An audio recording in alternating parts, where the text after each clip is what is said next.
Viewers அனைவருக்கும் வணக்கம். இது நம்ம சேனல் க்ரோ எக்ஸ்பர்ட். இன்னைக்கான மார்க்கெட் அப்டேட் பற்றி தான் இந்த வீடியோவில் பார்க்க போகிறோம். ஸோ ஓவரால் மார்க்கெட் இன்னைக்கான நாளில் ஓவரால் ரேலி தான் ஆயிருக்குன்னு சொல்லணும். ஸ்ட்ராங்காக குறிப்பாக pharma and metal power stocks எல்லாமே கிட்டத்தட்ட ஆல்மோஸ்ட் வந்து ஒரு 1% ஆச்சும் ரேலி ஆகி மார்க்கெட்டை அடுத்த கட்டத்துக்கு மூவ் பண்ணியிருக்கு. நிஃப்டி 50 301 பாயிண்ட்ஸ் அப்பு, சென்செக்ஸ் வந்து 817 பாயிண்ட்ஸ் அப்பு. ஸோ ஓவரால் இந்தியாவோட ஃபியர் இண்டெக்ஸ் வந்து பெருசாக எந்த ஒரு சேஞ்ச் இல்லைன்னு சொல்லுவேன். கொஞ்சம் ஈஸோட் ஆயிருக்குன்னு தான் சொல்லணும். எஃப்ஐஎஸ்ல கொஞ்சம் பாசிட்டிவான இன்ஃப்ளோஸ் நடந்திருக்கு. டிஏஎஸ் வந்து ஆஸ் ஆன் 30th வந்து 5869 crores கிட்ட ஓவரால் பர்ச்சேஸ் பண்ணியிருக்காங்க. காஷியஸ் புல்லிஷ் அப்படிங்கிறது தான் ஓவரால் மார்க்கெட்டான ஸ்டேட்டஸாக இருக்கு. ஸோ மார்க்கெட் பொறுத்த வரைக்கும் இன்னைக்கு pharma 1.38% up, metals 1.3, PSU bank வந்து 1.1, எனர்ஜி வந்து 0.7, infra 0.97, FMCG 0.5, consumable 0.11, Nifty IT மட்டும் 0.99%. ஸோ ஓவரால் ஐடி செக்டரே என்டையராக கிராஷ் தான் ஆயிருக்குன்னு சொல்லணும். ஓப்பன் ஏஐ புதுசாக லான்ச் பண்ணியிருக்க டூலுக்கு அப்புறம் ஃபர்ஸ்ட் டைம் வந்து கிளாட்ங்கிற ஒரு ஆந்த்ரோபி வந்து கிளாடுங்கிற ஒரு ஏஐ லான்ச் பண்ணாங்க. அப்போ கிராஷ் ஆக ஆரம்பிச்சிச்சு. இப்போ ஓப்பன் ஏஐ புதுசாக இன்னொரு ஏஐ வந்து லான்ச் பண்ணியிருக்காங்க. அது பேசிக்காக இப்போ நார்மலாக இருக்க ட்ரெடிஷ்னல் ஐடி சர்வீசஸை ஆட்டோமேட் பண்ணிடும் ஏஐ வச்சுங்கிற மாதிரியான ஒரு ஃபியர் எல்லாருக்குமே இருக்கு. ஸோ இது மூலமாக ரெவன்யூ ஸ்குவீஸ் ஆகுங்கிற ஒரு அடிப்படையில் ஐடி செக்டார் வரிசையாக விழுந்துட்டு இருக்கு.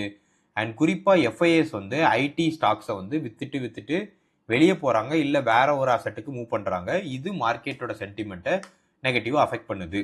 ஸோ பிஎஸ்சி 100 லார்ஜ் கேப் வந்து இன்னைக்கு ஓவராலாக 1.07% அப்பு, பிஎஸ்சி 150 மிட் கேப் வந்து 0.61% அப்பு, ஸ்மால் கேப் மட்டும் -0.02% டவுனு, மார்ஜினல் சாஃப்ட்னஸ் மட்டும் தான் அந்த இடத்துல நடந்திருக்கு.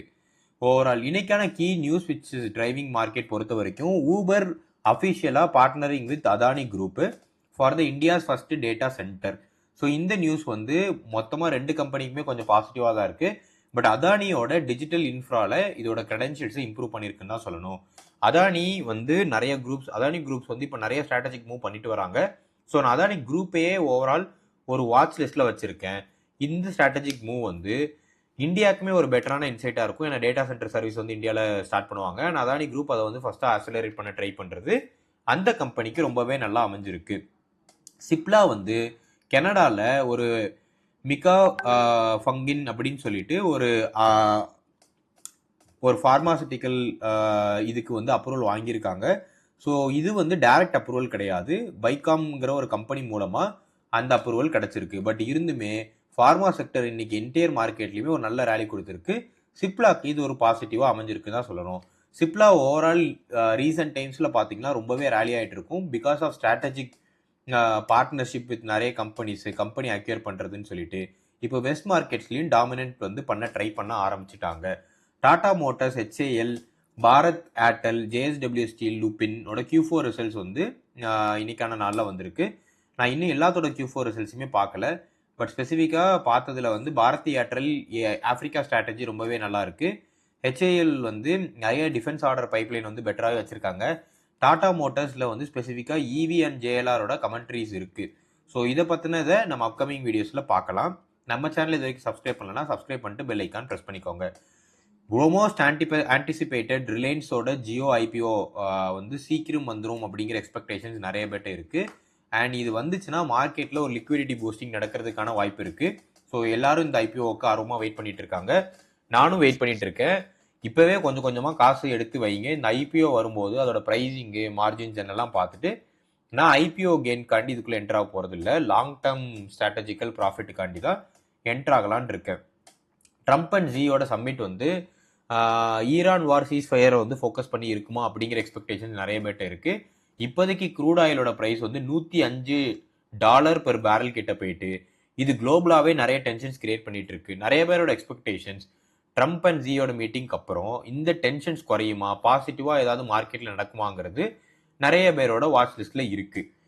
ஈரானியனோட ஃபாரின் மினிஸ்டர்ஸ் வந்து நியூ டெல்லி வந்திருக்காங்க. இது குறிப்பாக இந்த பிரிக்ஸோட ஃபாரின் மினிஸ்டர்ஸ் மீட்டுக்கு கொஞ்சம் முன்னாடி நடந்திருக்கு. ஒரு conclave kind of thing.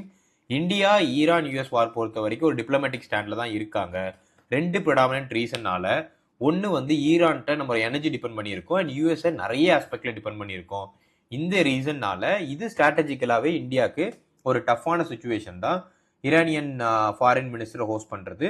But இப்போ வரைக்குமே இந்தியா டிப்ளமேட்டிக்கான ஸ்டாண்ட் தான் இந்த இதில் எடுத்துகிட்டு இருக்காங்க.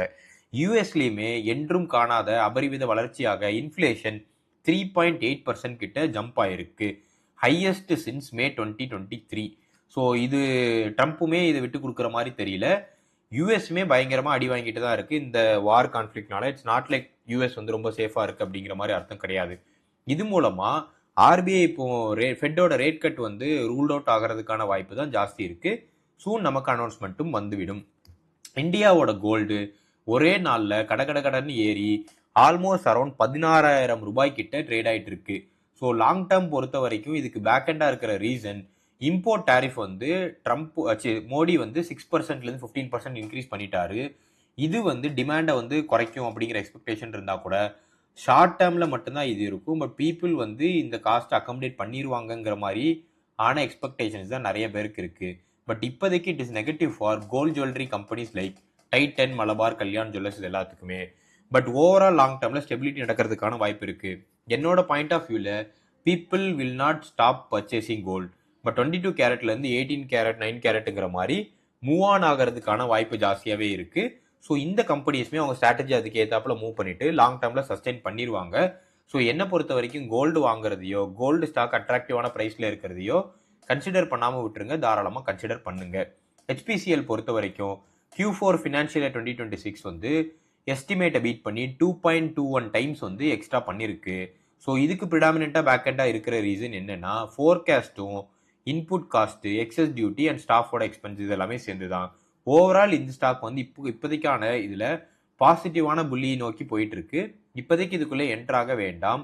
என்ன ரீசன் என்றால் ஸ்டாக் ஆல்ரெடி ஓவர் பிரைஸ்டும் ஓவர் பாட் ஜோனையும் நோக்கி போய்விட்டது. டாப் மூவர்ஸ் ஆஃப் டேட் பொறுத்த வரைக்கும் NLC India. So NLC India வந்து 16.11% அப்பு. ப்ரிடாமினெண்ட்டாக கோலை வந்து ஒரு ஆல்டர்னேட் எனர்ஜி இதாக ஆயிலுக்கு பதிலாக பார்க்குறாங்க. ஸோ Q4ல் இது ஒரு சர்ஜு. ஸோ இதுக்குள்ளே இப்போதைக்கு என்ட்ராக வேண்டாம், ஓவர் காஸ்ட்லி ஆயிடுச்சு. ஆல்கைல் அமிஸ் அப்படிங்கிற ஒரு ஸ்மால் கேப் கம்பெனி, இது ஒரு கெமிக்கல் ரிலேட்டட் கம்பெனி. இன்னைக்கான நாளில் 14.4% கிட்ட ஓவரால் இன்க்ரீஸ் ஆயிருக்கு.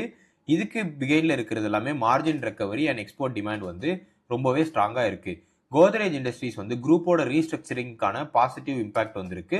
ரியல் எஸ்டேட் அண்ட் எஃப்எம்சிஜி சினர்ஜிஸுமே ஃபோக்கஸ் பண்ணி இன்னைக்கான மார்க்கெட்டில் 9.11% up. But stock is costly. Cipla already இந்த யூஎஸ்ல இப்போ புதுசாக ஒரு அப்ரூவல் கிடச்சிருக்கு அண்ட் டொமஸ்டிக்கோட ஃபார்முலேஷன்ஸுமே ரொம்ப ஸ்ட்ராங்காக இருக்குது. சிப்லா ரீசெண்ட் டைம்ஸில் ஒரு ரேலியை நோக்கி போயிட்டு இருக்கு. பட் ஒரு அட்ராக்டிவான ப்ரைஸில் தான் இருக்குது. ஃப்ரெஷ் என்ட்ரி என்ன கேட்டால் வேணான்னு சொல்லுவேன். பட் ஆல்ரெடி நீங்கள் வச்சுருக்கீங்க அப்படின்னா 1-2 அதில் ஆட் பண்ணிக்கிறது பெட்டராக இருக்கும். அதானி என்டர்பிரைசஸ் ஊபரோட இந்த அனௌன்ஸ்மெண்ட் வந்ததுக்கப்புறம் 7.04% ஓவரால் இன்க்ரீஸ் ஆயிருக்கு. இன்னைக்கான நாளில் லூசர்ஸ்ன்னு பார்த்தா கெய்ன்ஸு. ஜாஸ்தி வேல்யூவேஷன், ஃபண்டமெண்டல்ஸ் ஸ்ட்ராங்காக இருந்தாலுமே வேல்யூவேஷன் ரொம்ப ரொம்ப பெருசு. ஸோ சின்னதாக ஒரு மிஸ் நடந்தாலுமே கீழே விழுந்து நொறுங்கிறதுக்கான வாய்ப்பு இருக்குது. மார்க்கெட்டில் இன்னைக்கான நாளில் -19% விழுந்திருக்கு. பட் இன்னுமே விழுந்தால் தான் கன்சிடர் பண்ண முடியும். பெர்சிஸ்டன்ட் சிஸ்டம்ங்கிறது ஒரு ஐடி செக்டர் கம்பெனி லார்ஜ் கேப்பில் இன்னைக்கான நாளில் -5% விழுந்திருக்கு. ஓவராலாகவே ஐடி செக்டார் ஸ்டாக் வந்து ப்ரெஷரில் இருக்குது. அவங்களோட மார்ஜின்ஸ் எப்படி வரும், ஆர்டர்ஸ் எப்படி பண்ணுவாங்கங்கிறதுல அதனால விழுந்திருக்கு. கார்டன் ரீச்சிங்கிற ஒரு ship builder company, defence stock order book வந்து ரொம்பவே ஸ்ட்ராங்காக இருந்தால் கூட விலைவாசி கண்ணா பின்னான்னு ஏறிட்டு இருக்கு. லெட்ஸே நான் ஒரு ஆர்டர் எடுத்துட்டேன், அந்த ஆர்டர் நான் செஞ்சு முடிக்கிறதுக்கு எனக்கு வந்து டைம் ஆகும். ஏன்னா நம்ம ஒரு டிஃபென்ஸ் ஐட்டமோ இல்லை ஒரு ஷிப்போ பில் பண்ணுறோம் அப்படிங்கிற மாதிரி ஆஸ்பெக்டில் ரொம்ப டைம் ஆகும். அந்த டைம் போகும்போது டெண்டர் ஒரு அமௌண்ட்டில் எடுத்திருப்பாங்க, சில மார்ஜின்ஸ் அக்கமடேட் பண்ண முடியும். ஸ்டீலோட காஸ்ட் இன்க்ரீஸ் ஆகுது, எனர்ஜியோட காஸ்ட் இன்க்ரீஸ் ஆகுது. ஸோ இதனால் அவங்க மார்ஜின் ஸ்குவீஸ் ஆகுங்கிற ஒரு அடிப்படையில் இன்னைக்கான நாளில் 5.38% விழுந்திருக்கு. டெக் மகேந்திரா அண்ட் HCL குளோபலாக உள்ள மேக்ரோ எக்கனாமிக் அன்சர்டனிட்டினால டெக்கோட ஸ்பெண்டிங் எல்லாமே குறைஞ்சிட்டே இருக்கு ஃப்ரம் எவ்ரி கண்ட்ரி பர்ஸ்பெக்டிவ். இதனால 1-2% கிட்ட இன்னைக்கான நாளில் அது விழுந்திருக்கு. ஸ்டாக்ஸ் அண்டர் வாட்ச் பொறுத்த வரைக்கும் அக்யூமுலேட் பண்ணுங்கன்னு சொல்ல மாட்டேன், பட் ஸ்டாக் நீங்கள் வாட்ச் பண்ண வேண்டியது சிப்லா, டாடா ஸ்டீல். ஏன்னா டாடா ஸ்டீல் வந்து Q4 ரிசல்ட்ஸ் வந்து 15th மே வரும். அப்போ வரும்போது ரிசல்ட் எக்ஸ்பெக்டேஷன்ஸை விட பெட்டராக இருந்துச்சுன்னா ஸ்டாக் இன்னும் ஏறுறதுக்கான வாய்ப்பு இருக்குது.